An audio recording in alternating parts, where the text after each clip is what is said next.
नमस्कार, जोहार। झारखंड का एकमात्र सरकारी न्यूज चैनल क्लीन न्यूज में आपका स्वागत है। समस्या किसान से जुड़ा हो या हो पारा शिक्षकों का मुद्दा, हर खबर पर होगी हमारी पैनी नज़र। सभी खबर सिलेक्टेड और काम की है, तो वीडियो के अंत तक बने रहें। साथ ही आप न्यूज को किस गांव या शहर से देख रहे हैं, हमें कमेंट में ज़रूर बताइए। आज का लाइक हम 100 रखते हैं, उम्मीद है कि आप इसे पूरा करेंगे। और रोजाना पंचायत चुनाव का अपडेट पाने के लिए चैनल को सब्सक्राइब कर बेल आइकन को प्रेस करें। तो चलिए जानते हैं आज का मुख्य समाचार। झारखंड के लोहरदगा में सड़क दुर्घटना में 9 मृतक के आश्रितों को मिलेगा मुआवजा, डीसी ने भुगतान की दी स्वीकृति। लोहरदगा डीसी डॉक्टर वाघमरे प्रसाद कृष्ण की अध्यक्षता में सोमवार को जिला आपदा प्रबंधन प्राधिकार की बैठक हुई। बैठक में सड़क दुर्घटना में मृत कुल 9 लोगों के आश्रितों को आपदा के तहत मुआवजा भुगतान की स्वीकृति समेत विभिन्न मुद्दों पर चर्चा हुई। झारखंड के सीएम के खिलाफ याचिका दाखिल करने वाले वकील धोखाधड़ी के आरोप में हुए अरेस्ट। झारखंड के मुख्यमंत्री हेमंत सोरेन के खिलाफ जनहित याचिका दायर करने वाले वकील राजीव कुमार को कोलकाता पुलिस ने गिरफ्तार कर लिया है। पुलिस के मुताबिक राजीव के खिलाफ झारखंड में धोखाधड़ी का मामला दर्ज है और उनके पास से 50 लाख बरामद हुए हैं। कोलकाता पुलिस ने बताया कि झारखंड पुलिस ने राजीव के खिलाफ वारंट जारी किया था। खतियान आधारित स्थानीय नीति निर्धारण की उठी मांग, झारखंड विधानसभा में जेएमएम विधायक दशरथ गगराई ने उठाया मामला। झारखंड विधानसभा के मानसून सत्र में शून्यकाल के दौरान खरसवां के जेएमएम विधायक दशरथ गगराई ने खतियान आधारित स्थानीय नीति निर्धारण करने की मांग की। विधायक गगराई ने शून्यकाल में मामले को उठाते हुए कहा कि राज्य सरकार के अधीन तृतीय और चतुर्वर्गीय पदों पर नियुक्ति प्रक्रिया में 100% स्थानीय युवाओं की भागीदारी सुनिश्चित करने के लिए राज्य की अपनी एक स्थानीय नीति परिभाषित होनी चाहिए। उन्होंने सदन के माध्यम से सरकार मांग करते हुए कहा कि राज्य में खतियान आधारित स्थानीय नीति का निर्धारण किया जाए। विधायक सरयू राय ने सीएम पर साधा निशाना, कहा चुप्पी तोड़िए साहब, राज्य की छवि हो रही है खराब। जमशेदपुर पूर्वी से विधायक सरयू राय ने कैश बरामदी मामले से जुड़े झारखंड के 3 विधायकों को लेकर सीधा मुख्यमंत्री हेमंत सोरेन पर निशाना साधा। उन्होंने कहा कि जिस तरह से उनके विधायक प्रतिनिधि ईडी की हिरासत में है, उनके प्रेस सलाहकार से पूछताछ के लिए समन किया गया है। ऐसे में सीएम को चुप न रहकर बोलना चाहिए। झारखंड में वाहनों के फैंसी नंबर की होगी नीलामी, कराना होगा ऑनलाइन रजिस्ट्रेशन, जाने पूरी प्रक्रिया। कार और बाइक के लिए फैंसी नंबर लेने का चलन तेजी से बढ़ा है। लोग अपने वाहन को दूसरे से अलग दिखाने के लिए फैंसी नंबर लेते हैं। ये नंबर साधारण नहीं होते, लोग उनके लिए लाखों रुपए तक खर्च करते हैं। हालांकि अब फैंसी नंबर को झारखंड में नीलामी करने की तैयारी चल रही है। इसके लिए विभागीय स्तर पर काम चल रहा है। नीलामी प्रक्रिया शुरू होने में लगभग 3 माह का समय लगेगा। झारखंड में हेमंत सोरेन की सरकार गिराने की कोशिश, आरोपों पर क्या है बीजेपी का जवाब। झारखंड कांग्रेस के 3 विधायक की नकदी के साथ गिरफ्तारी के बाद भाजपा एक बार फिर हेमंत सरकार को अस्थिर करने के आरोप लगाए जा रहे हैं। पहले भी सत्ता पक्ष केंद्रीय एजेंसी के जरिए राज्य सरकार को अस्थिर करने का आरोप लगा रहा है। पूरे प्रकरण पर भाजपा विधायक दल के नेता बाबूलाल मरांडी ने कहा कि ऐसे अनगढ़ आरोपों का कोई मतलब नहीं है। उन्होंने कहा राज्य सरकार सिर्फ आरोप लगाती है, एफआईआर करती है, तो जांच कर कार्रवाई क्यों नहीं करती। भाजपा विधायक दल के नेता बाबूलाल मरांडी ने हिंदुस्तान से बातचीत में पूरे प्रकरण बेबाकी से पक्ष रखा। पेश है बातचीत। शराब माफिया के खिलाफ जंग का ऐलान, खुद बाइक पर बैठा छापा मार रहे हैं झारखंड के मंत्री।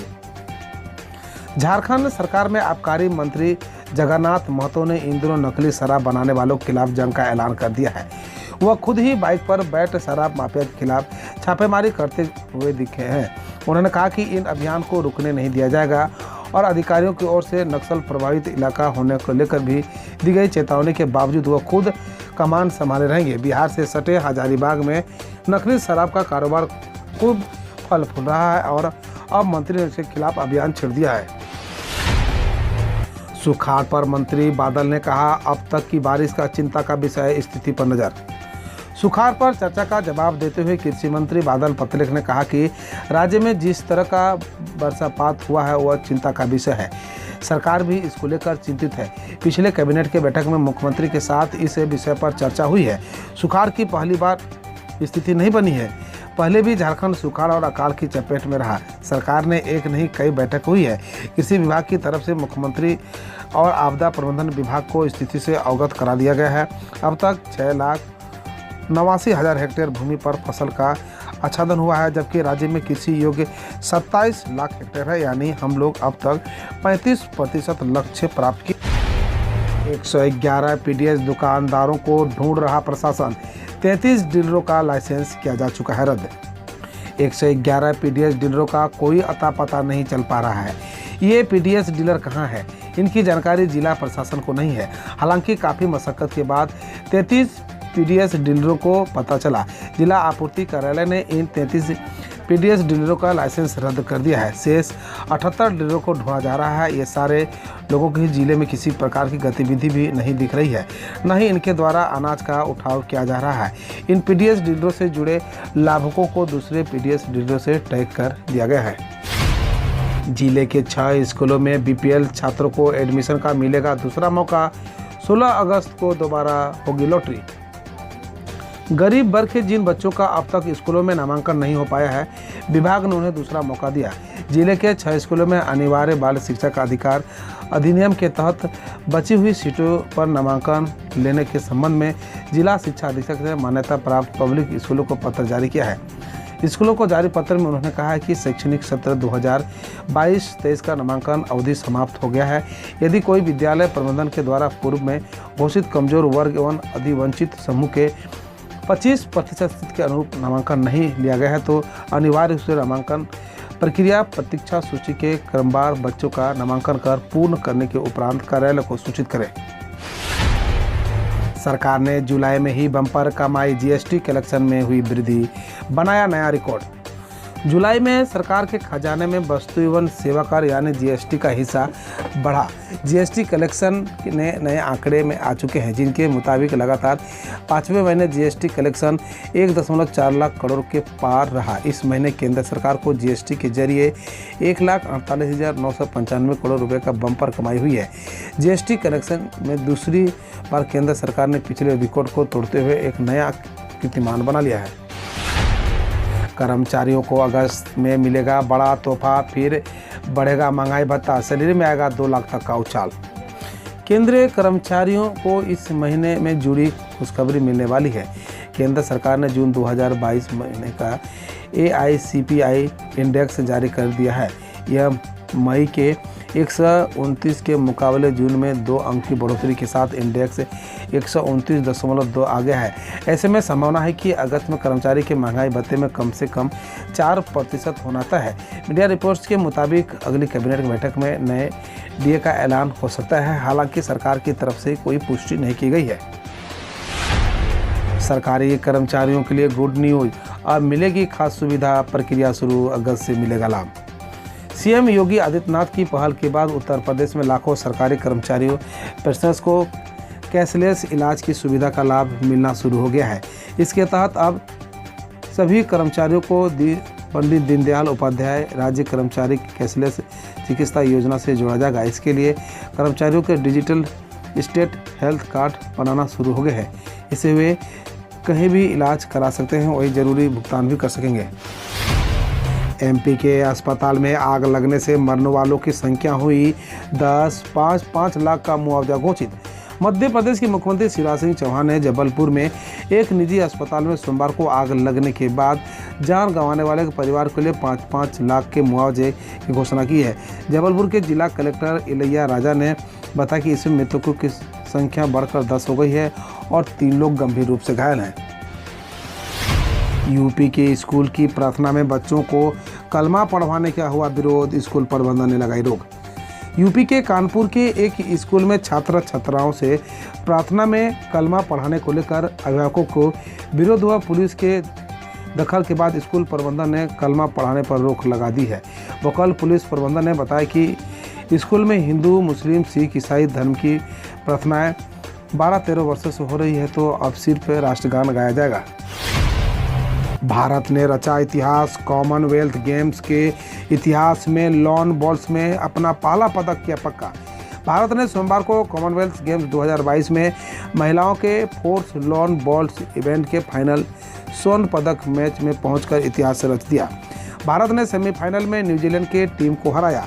सेमीफाइनल में भारत का प्रतिनिधित्व लवली चौबे, पिंकी नैनोमोनी सखिया और रूपा रानी तिर्की ने किया था। फाइनल मुकाबला आज खेला जाएगा। दिल्ली सरकार ने शराब की दुकानों के लाइसेंस की अवधि 31 अगस्त तक बढ़ाने का किया फैसला। दिल्ली सरकार ने रविवार को राष्ट्रीय राजधानी में शराब की किल्लत के चलते शराब की दुकानों के लाइसेंस की अवधि 31 अगस्त तक बढ़ाने का फैसला किया है। हालांकि उपराज्यपाल की मंजूरी के बाद ही आबकारी विभाग के आदेश से शराब की दुकानें खुलेंगे। दरअसल दिल्ली में शराब की 468 निजी दुकानें 31 जुलाई को लाइसेंस समाप्ति के बाद बंद होने वाली थी। कांवरिया से भरी पिकअप वैन में करंट दौड़ने से पश्चिम बंगाल में 10 लोगों को हुई मौत, 16 घायल। पश्चिम बंगाल के कूच बिहार में रविवार रात कांवरियों को जलपेश ले जा रही पिकअप वैन में करंट दौड़ने से 10 लोगों की मौत हो गई। हादसे में घायल हुए 16 लोगों को अस्पताल में भर्ती कराया गया है। लोकल पुलिस प्रारंभिक जांच से पता चलता है कि घटना वैन में लगे डीजे सिस्टम के जनरेटर की वायरिंग के कारण हुई होगी। 26 रुपया सस्ता किया गया 19 किलो का कमर्शियल एलपीजी सिलेंडर। 19 किलोग्राम के कमर्शियल एलपीजी सिलेंडर की कीमत में 36 रुपया की कटौती की गई है और नई कीमतें सोमवार से लागू हो गई है। दिल्ली में कमर्शियल एलपीजी सिलेंडर की कीमत घटकर 1976 रुपया 50 पैसा, मुंबई में 1936 रुपया 50 पैसा, कोलकाता में 2095 रुपया 50 पैसा और चेन्नई में 2141 रुपया हो गई है। हालांकि 14.2 किलोग्राम के घरेलू एलपीजी सिलेंडर के दाम में कोई परिवर्तन नहीं हुआ है। कई राज्यों के लिए 4 अगस्त तक बारिश की चेतावनी सूची की गई जारी। आईएमडी ने रविवार को नए राज्यों में 4 अगस्त तक बारिश की चेतावनी जारी की। उत्तराखंड में 2 अगस्त तक, उत्तर प्रदेश में 1 से 2 अगस्त, जबकि बिहार, झारखंड, पश्चिम बंगाल में बादलों की गड़गड़ाहट व बिजली चमकने के साथ 1 से 2 अगस्त तक बारिश हो सकती है। तेलंगाना, कर्नाटक, तमिलनाडु और पुडुचेरी में 4 अगस्त तक बारिश की संभावना जताई गई है। हम रोज ऐसे ही न्यूज लाते रहेंगे, तो यदि आपने अभी तक क्लीन न्यूज को सब्सक्राइब नहीं किया है तो पहले फटाफट सब्सक्राइब कर लें, साथ ही बेल आइकन को दबा दें ताकि कोई अपडेट मिस ना हो।